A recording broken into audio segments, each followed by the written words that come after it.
Мне кажется, итоги очень содержательные и во многом радостные. Ну, во-первых, замечательно, что этот фестиваль состоялся не в формате онлайн, потому что мы все устали воспринимать искусство на экране. Искусство на экране, может быть, в будущем это наш единственный путь, но пока все-таки очень, вот во время этих карантинных просмотров, очень не хватает живого общения, обмена энергии, чувственной энергии, интеллектуальной энергии. И вот мне кажется, здесь, на этом фестивале, мы это получили сполна. Мы это получили сполна, потому что за считанное количество дней, за 6, если быть точным, мы увидели 16 спектаклей, иногда смотрели по 3 спектакля в день, и даже довольно часто, очень разных. Мы увидели очень представительную панораму сегодняшнего театра Татарстана, потому что были не только театры Казани, но и Бугульмы, и Набережных Челнов, и Мензелинска, и Буинска, причем это были спектакли молодых режиссеров, и очень часто это были спектакли, в которых главные роли и вообще как-то главными были в этих спектаклях молодые актеры. То есть мы увидели, как я считаю, завтрашний день, будущее театров Татарстана. И, в общем, я должен сказать, что это будущее обнадеживает, потому что мы увидели людей, очень серьезно владеющих профессией, да, которые не зря выходят на сцену, потому что, знаете, как говорил один из героев пьесы великого режиссера и драматурга Ингмара Бергмана, если актер вышел на сцену, он должен войти в тебя или выйти вон. Да, вот мы увидели массу актеров, которые входят в тебя, и мы будем их вспоминать.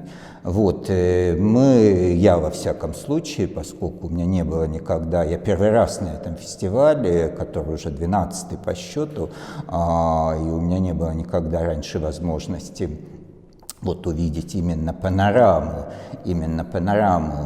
театров Татарстана, то есть точечным образом я видел, там то театр Камала, то Буинск, много видел в записях, но вот панорама, живьем, да, вот, и я буду говорить о себе, я открыл для себя несколько имен, да, прежде всего, вот у нас были 2 спектакля одного режиссера, которые прошли буквально в один вечер, это Тимур Кулов, да, но просто один из них, это «Барыня» Буинского театра, я видел раньше на другом фестивале, а здесь увидел его спектакль «Джамиля» Мензелинского театра.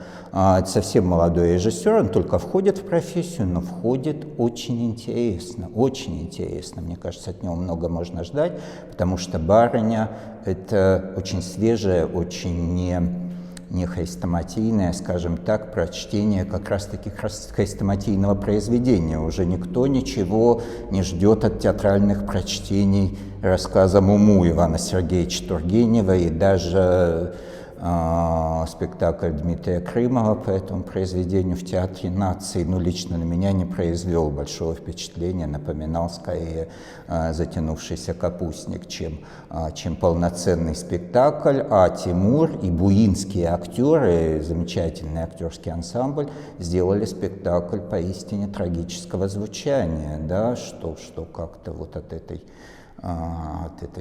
этого школьного рассказа все привыкли воспринимать это уже как надоевшую сентиментальную историю.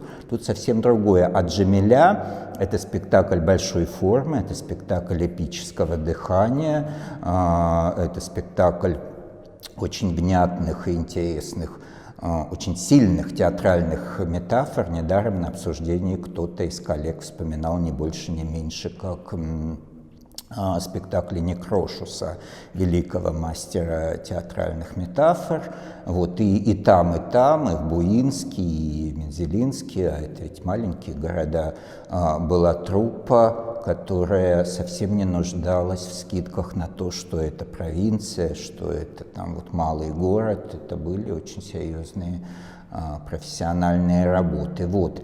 Мы очень много смотрели 3 спектакля в татарском ТЮЗе, да, и все они были интересны. И когда я говорю вот о молодом поколении, которое как-то очень уверенно и интересно вышло на современную татарскую сцену, то вот, наверное, прежде всего подумаешь именно о татарском ТЮЗе Казани, потому что и в сказках Хикмета, и в долгом-долгом детстве по Мустаю Кариму, и вот в сегодняшнем спектакле «Мой Мио» по Астрид Линдгрен замечательно работают молодые актеры. Очень заметен, конечно, вот актер Булат, буду вспоминать фамилию. Да, который играет большие роли в каждом из этих спектаклей, но не только он, очень хороший актерский ансамбль.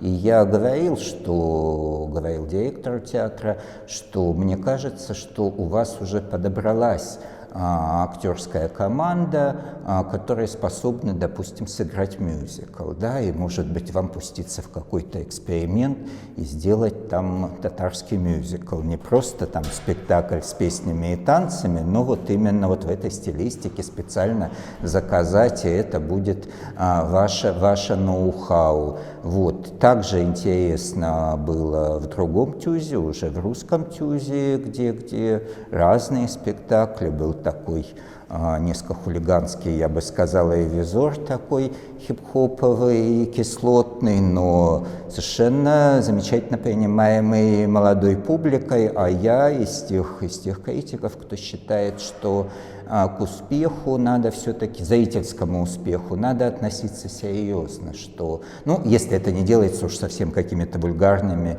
средствами, а там это нет, и там тоже очень интересная актерская команда. Вот. Мы видели 3 спектакля в театре кукол и Кият, очень разные, от бэби-театра до серьезного спектакля о войне, поднимающего такую очень непростую трагическую тему «Самовары». Мы видели театр кукол из Набережных Челнов. Совершенно особенный спектакль был из Бугульмы «Танцы на празднике урожая». Это редко ставящаяся ирландская пьеса, она совершенно замечательна, она требующая очень сильных, очень мощных актеров, актрис прежде всего, там женский ансамбль, и Бугульминский театр в полной мере продемонстрировал это. Поэтому мне кажется, что фестиваль выполнил свою задачу в полной мере, то есть он представил панораму современного театра Татарстана, и здесь состоялось, у этого фестиваля нет наград, нет какой-то конкурсной традиции, и, может быть, это правильно, потому что это особенно правильно, когда собираются театры только вот одного региона, одного пространства, как получилось в этот раз, потому что главное здесь все-таки профессиональное общение, ощущение сообщества, не выяснить, кто здесь первый, а кто второй, а вот увидеть друг друга, услышать какой-то взгляд со стороны, а вся наша критическая команда, и Оксана Кушляева, и Надя Стоева, и Нияз Игламов, и местные критики казанские работали, как мне кажется, очень добросовестно. Мы обсуждали все, обсуждали подробно, готовы были общаться вне обсуждений. Вот, и это нам было интересно, потому что, знаете, когда это неформально, когда люди действительно хотят тебя слышать, это же всегда ощущается.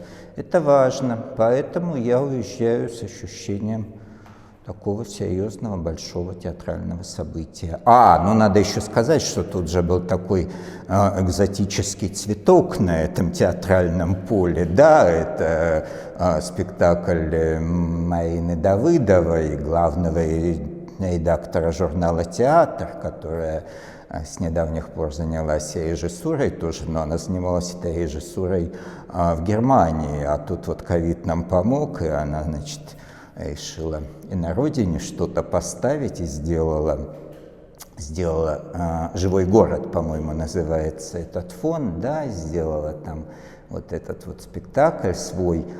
И эта работа примечательна тем, очень хорошо, что она есть в программе фестиваля, хотя как бы она, в общем, так несколько выбивается из общего ряда. Ну и замечательно, что она выбивается, потому что это совершенно другая стилистика. Это вот такой вот западноевропейский, в большей степени, может быть, немецкий театр, театр формы, театр интеллектуального изыска, очень элегантный спектакль с очень интересно придуманным интерактивом, с вовлечением зрителей, замечательной работой художницы Ксении Шачневой, которая рисует буквы русского алфавита, там вот Бог знает каких веков до сегодняшнего дня, из букв складываются слова, из слов целый мир, да, и там прекрасная музыка композитора Манацкого. В общем, это такой какой-то был изысканный проект, изысканное впечатление, и очень хорошо он как-то дополнил картину. Еще один экзотический цветок остался еще, вчерашний. Эти девушки, да. Вы знаете, с этим спектаклем «Чума» он называется, да, произошло вот что. Мы как-то не сразу поняли, что это во многом работа будущих профессионалов, да, потому что там были девушки, которые еще только входят в профессию, там первый или второй курс, и мы стали так всерьез обсуждать это как готовый репертуарный спектакль, да, и в этом смысле там, конечно, были проблемы по взаимоотношениям с текстом прежде всего, и мы там стали как-то так очень серьезно советовать, что с этим делать, но если рассматривать это как вот такую работу на будущее, да, как работу в прогрессе, как вхождение в профессию, то, конечно, это по-своему замечательно, потому что на уровне пластического решения там уже придумано очень много, потом они так самоотверженно работали, так они, в общем, выкладывались в этом, и там придуман визуальный образ, костюмы, вот. Я, в общем, с симпатией отношусь к этому, особенно когда узнал, что это еще не готовый спектакль, а все-таки проект, который развивается.